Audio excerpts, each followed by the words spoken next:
A single question from a little girl brought an entire auditorium to a stunned silence. Keanu Reeves stood frozen at the podium, his face streaked with tears. In front of him, a child in a bright red dress had just shattered everything he thought he knew about faith, loss, and what truly matters. Meanwhile, 7-year-old Sophie Miller couldn't escape the horrors of that night. The deafening screech of tires, the brutal sound of shattering glass. 3 months had passed since the accident stole her parents away, but the nightmares still came, relentless and unforgiving. Almost every night, she woke up drenched in sweat, tangled in her sheets, gasping for air, and calling out for parents who would never come back. "Sophie, breakfast is ready!" Uncle Mark's voice rang out from the kitchen, laced with forced cheerfulness. She could hear the strain beneath it. He was trying too hard. She sat up slowly, gripping her mother's old Bible as if it were a lifeline. The once bright gold lettering on the cover was fading, just like the details of her parents' faces. That thought sent a chill through her. The idea of forgetting them, even a little, was far more terrifying than any nightmare she had endured. "Coming," she murmured, but her body remained still. Her gaze drifted to the newspaper clipping Uncle Mark had placed on her nightstand the night before. The bold headline caught her eye. Hollywood star Keanu Reeves to speak at St. Elizabeth's Community Hall fundraiser for orphaned children. Uncle Mark stepped into the room, drying his hands on a dish towel. Sophie didn't look up. Instead, she ran her small finger over Keanu Reeves's image, tracing the contours of his face. "Why is he helping orphans?" she asked, her voice barely above a whisper. Uncle Mark lowered himself onto the edge of her bed, his tone soft yet certain. "Because he cares, Sophie. Some people know what loss feels like, and they want to help others through it." She glanced down at her Bible, running her fingers over its worn cover. "I think we should go tonight," he suggested gently. "Your mom loved his movies. Remember how she used to try to copy his moves?" For the first time in what felt like forever, the corners of Sophie's lips twitched into a faint smile. Her mother had been obsessed with Keanu Reeves, constantly trying to recreate his action sequences in their living room. Her father would watch, half amused, half concerned that she'd break something. That memory, it was warm, yet it ached. "Do I have to talk to people?" Sophie asked hesitantly, her fingers absent-mindedly running along the frayed edges of her Bible's spine. The idea of facing a room full of strangers made her stomach twist. "Not if you don't want to," Uncle Mark assured her. "We'll sit in the back, and if it gets too overwhelming, we'll leave. No questions asked." She nodded, slow and uncertain. Her grief counselor had been urging her to step back into the world, to try, even just a little. Maybe this was a start. "Can I wear my red dress?" she asked after a pause. "The one Mom got me for my birthday?" Uncle Mark's tense expression softened, a wave of relief washing over him. "Of course, kiddo," he said with a smile. The community hall was packed, far more than either of them had expected. Fans of Keanu Reeves, charity donors, and intrigued locals filled every corner of the grand space, their voices blending into a low, buzzing hum. Uncle Mark held Sophie's hand firmly, guiding her through the sea of people, the press of bodies, the echo of conversations. It was overwhelming, but at last they found 2 seats tucked away near the back, just as he had promised. "We're in luck," he whispered, leaning in close. "Quick escape route, just in case." Sophie nodded absently, but her focus had already shifted to the wooden podium at the front of the hall. The air buzzed with anticipation as Mrs. Tanaka,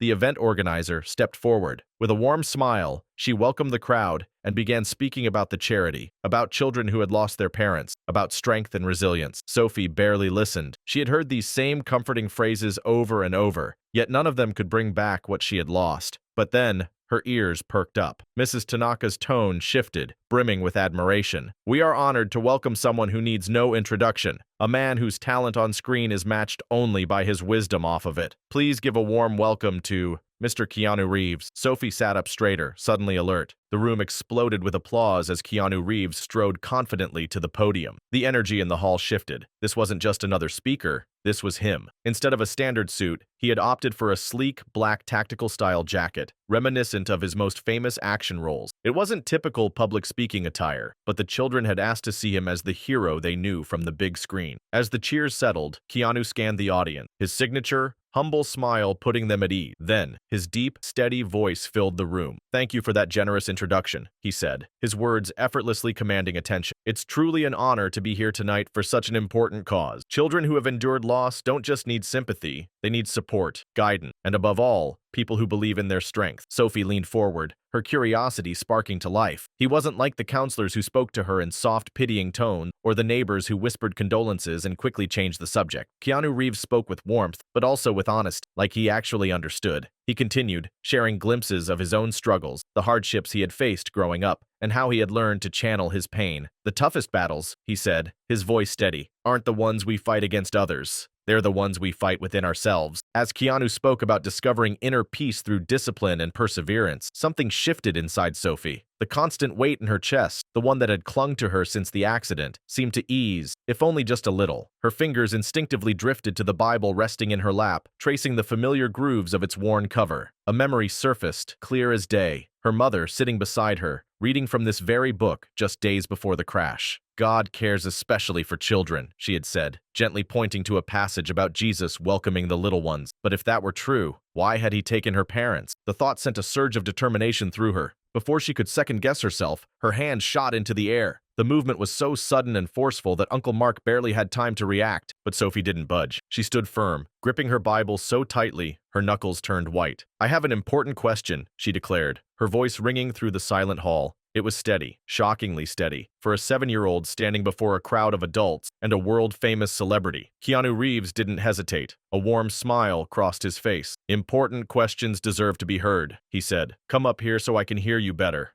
Uncle Mark barely had time to react before Sophie was already on the move. Her small patent leather shoes clicked sharply against the wooden floor as she marched down the aisle. All eyes locked on her. The weight of the moment was unmistakable. Mrs. Tanaka instinctively stepped forward, perhaps to stop the child, but Keanu raised a hand, silently signaling her to wait. There was something about Sophie's walk, the way she clutched that Bible, her unwavering determination. That told him this was bigger than just a question. This moment mattered. When Sophie reached the podium, Keanu Reeves did something unexpected. He knelt down, bringing himself to her level. It was a rare gesture, one that spoke volume. Most adults towered over children, but not him. He wanted her to know she mattered. "What's your name?" he asked, his voice calm yet attentive. "Sophie Miller," she answered with surprising clarity, her voice carrying through the microphone. A few soft chuckles rippled through the audience, but Keanu didn't waver. His expression remained serious, his focus locked on hers. "All right, Sophie Miller," he said. "What's your important question?" Sophie inhaled deeply, her small hands tightening around her Bible. Then she met his gaze, unafraid. "My mom and dad died in February," Sophie said, her voice unwavering. "Adults keep telling me God took them to heaven because he needed them more than I do." The room froze. Conversations had long died down, but now even the sound of breathing seemed to disappear. A heavy silence settled over the hall. Uncle Mark shifted uneasily in his seat, feeling the weight of every stare turning towards Sophie. She wasn't done. Clutching her Bible even tighter, she pressed on. "But in my Bible, it says, God cares about little children." She hesitated for just a moment, gathering the courage to finish. Then, her words cut through the stillness like a blade. "So, how can God be good if he takes away parents from kids who need them?" The weight of Sophie's words pressed down on the room like a heavy fog. The rawness of her question left some shifting awkwardly in their seats, while others sat frozen, their eyes locked on Keanu. How would he respond? What could anyone say to a child asking something so profound? Keanu didn't answer right away. He didn't rush to offer hollow comforts or neatly packaged wisdom. Instead, he let the silence stretch, truly considering her words. When he finally spoke, his voice was calm, steady, but filled with unmistakable depth. "That's not just an important question, Sophie," he said. "That might be the most important question anyone could ask." He let that sink in before glancing around the hall, then back at her. "May I see your Bible for a moment?" Sophie hesitated for just a second, then carefully placed the Bible in Keanu's hands. He turned it over gently, noting the rainbow bookmark peeking out and the worn, delicate pages. This wasn't just a book to her. It had been read, held, treasured. "You've taken good care of this," he said, his tone thoughtful. "It's well loved." With quiet reverence, he placed it back in her hands. "You know, Sophie, I don't claim to be an expert on God. I've studied many philosophies, many beliefs, but I'm still learning, just like you." He shifted slightly, making sure everyone could hear him. "But here's what I do believe, and you can decide if it makes sense to you. If God exists, he isn't just out there. He's in here." Keanu tapped his chest, then gently touched Sophie's shoulder. "You don't ask God to hand you things. You rely on him for what's already inside you, your strength, your love, your courage." Sophie's brow furrowed as she gripped the Bible tightly. "What's an inner theme?" Keanu's smile was warm, reassuring. "It's like a song, one that plays deep inside you, shaping who you are. Your parents helped write that music, Sophie, and just because they're gone doesn't mean the song stops. It's still playing, and it always will." His voice grew stronger, filled with quiet conviction. "I don't believe God takes people, Sophie. Life and death, they're part of something bigger, like rivers flowing toward the ocean. Some rivers run longer, some end sooner than we expect. But even when they disappear from sight, the water doesn't just vanish. It becomes part of something greater." Sophie's fingers tightened around her Bible. Her young face was serious, her mind turning over his words. Then, after a pause, she asked the question weighing heaviest on her heart. But why did my parents' river have to end? It's not fair. Keanu didn't hesitate. No, he said firmly, his honesty catching some off guard. It's not fair. And you know what, Sophie? It's okay to be angry about that, even at God. He motioned toward her Bible. Some of the greatest people in that book felt the same way. They got frustrated, they questioned, they demanded answers. And you know what? That wasn't wrong. It wasn't disrespectful. It was honest, just like you're being right now. Sophie's grip on her Bible tightened as a memory surfaced. Her mother had once told her about a man named Job, someone who had lost everything and cried out to God for answers. And instead of punishing him, God answered. A tear slipped down Sophie's cheek, but she barely noticed. Her voice was shaky when she spoke again, but her question was clear. Do you cry sometimes, Mr. Reeves? The question hit Keanu like a quiet shock. For a moment, he simply looked at her, his expression softening in a way that felt almost vulnerable. Then, with quiet certainty, he answered, Yes, Sophie, I cry. Her brows knitted together. Even though you're so strong. A small, knowing smile crossed his face. Especially because I'm strong, he corrected gently. Real strength isn't about locking your feelings away. It's about allowing yourself to feel them, fully, but not letting them take over. Think of it like water in a cup. Emotions shift and change, but you are the cup. You shape them, not the other way around. Sophie's chin trembled as tears welled in her eyes. I've been trying to be strong, like my mom wanted, she admitted, her voice barely above a whisper. Big girls don't cry, but sometimes I just can't stop it.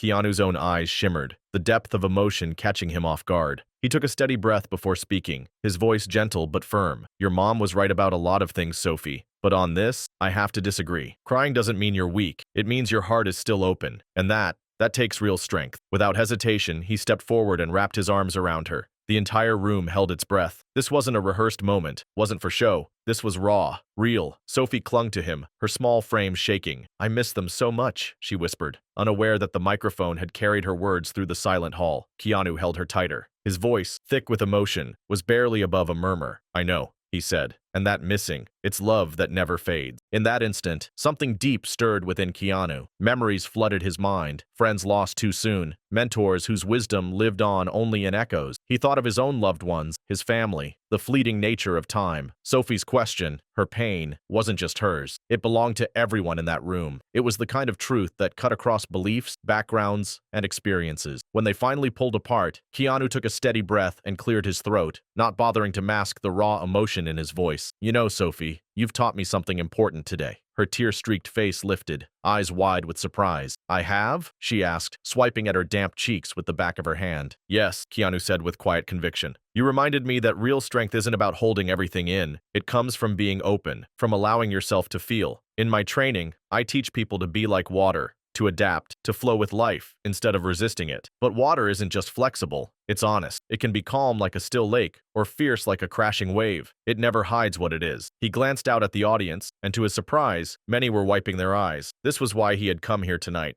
Not just to speak, but to listen. His gaze returned to Sophie, admiration in his eyes. I thought I was supposed to be the teacher tonight, he admitted. But Sophie, you were the teacher instead. He offered her a warm smile. Thank you for your question, and for being brave enough to ask it. As Sophie made her way back to her seat, a wave of applause erupted, loud, heartfelt, and completely unexpected. But this time, it wasn't for Keanu Reeves. It was for her, the little girl in the red dress who had dared to ask the question that so many carried in their hearts, but never had the courage to say out loud. Uncle Mark was waiting, his eyes glistening with unshed tears. As Sophie climbed into her seat, she leaned in, her voice barely above a whisper. I'm sorry if I embarrassed you. Mark shook his head and pulled her close. Embarrassed? He murmured. Sophie, you made me proud. Meanwhile, Keanu returned to his prepared speech, but the energy in the room had shifted. The script no longer mattered. Instead, he spoke from the heart, opening up about his own losses, the pain he had endured, and how he had learned to channel grief into something greater.